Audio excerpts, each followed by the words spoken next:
हरे कृष्णा। सभी भक्तों का मैं सविता आगवानी यूट्यूब चैनल पर स्वागत करती हूँ। आइए आज 11वीं वैशाख कृष्ण पक्ष वरुथनी एकादशी का श्रवण करते हैं।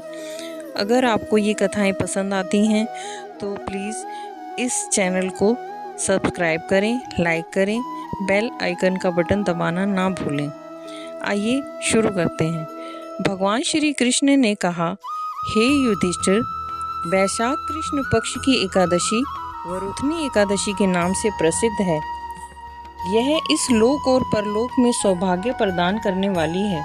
वरुथनी एकादशी के व्रत से ही सदा सौख्य का लाभ और पाप की हानि होती है। यह समस्त लोकों का भोग और मोक्ष प्रदान करने वाली होती है। इसी वरुथनी एकादशी के व्रत से राजा मानधाता तथा धुंधुमार आदि अन्य अनेक राजा स्वर्ग लोक को गए। वरुथनी एकादशी का फल 10,000 वर्षों तक तप करने के बराबर होता है। अन्नदान का सर्वाधिक महत्व माना गया है, क्योंकि देवता, पितृ तथा मनुष्यों को अन्न से ही तृप्ति होती है। विश्व में यदि कोई भाग्यहीन ही इसका व्रत करे तो उसको सौभाग्य मिलता है। कन्यादान के तुल्य ही धेनु का दान है। यह साक्षात भगवान का कथन है। सब दानों से बड़ा विद्यादान होता है।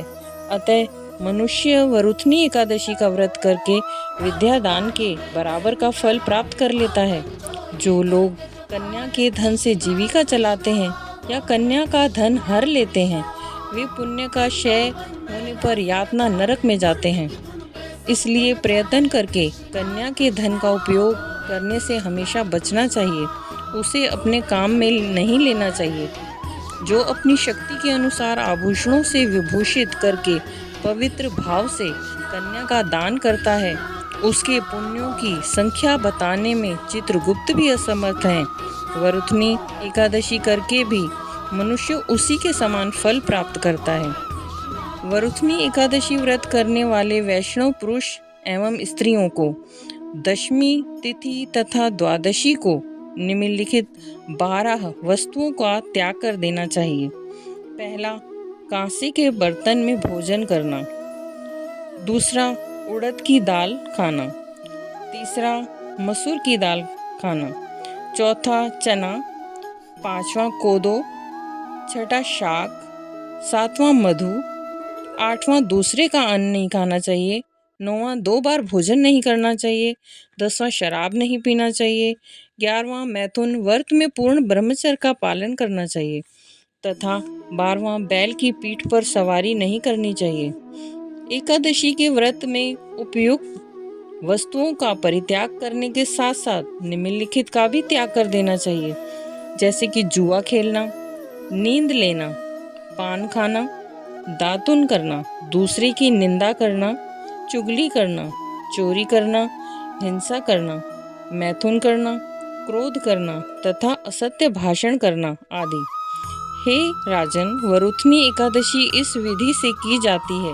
रात को जागरण करके जो भगवान मधुसूदन का पूजन करते हैं, वे पाप मुक्त होकर परम गति को प्राप्त होते हैं। यमराज से डरने वाले मनुष्यों को अवश्य ही वरुथनी एकादशी का व्रत करना चाहिए। इसके पढ़ने और सुनने से सहस्त्र गोदान करने जैसा फल मिलता है और मनुष्य सब पापों से मुक्त होकर अंत में मोक्ष प्राप्त करता है।